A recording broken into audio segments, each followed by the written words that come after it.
All right, so for this exercise, what we're going to do is we're going to do the 4 different skulls with the 4 different value type techniques.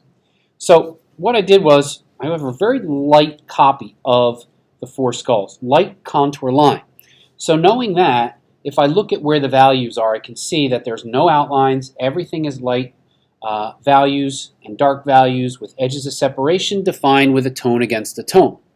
So in this first one here, I am going to use the hatching technique. And if you notice, I have a mechanical pencil.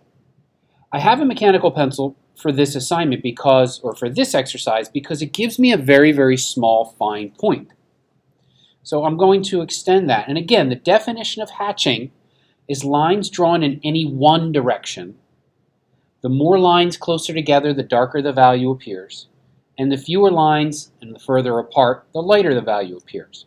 So if I look closely, I can see that I've got this very, very faint 0 value here and a very faint 1 value, and then some other variations of tone.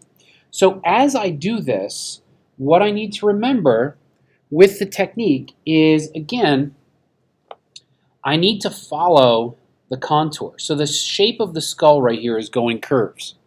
So when I put my hatching lines in,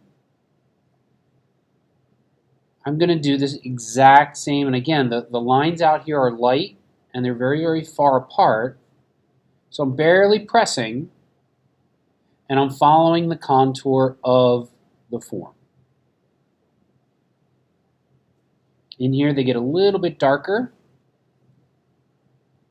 and a little bit closer together.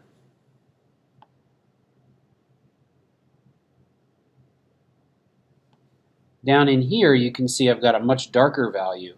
And the contour of that part of the skull, you can see it kind of swoops in. So that means in here, I'm going to change the direction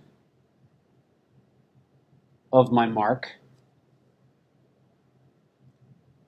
as it travels along that dark value right there.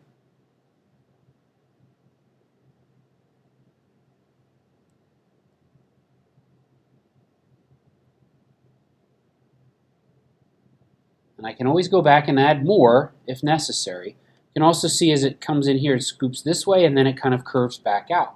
So as I get to here, I need to again change direction based on the shape of the skull. So you want to continue the hatching technique.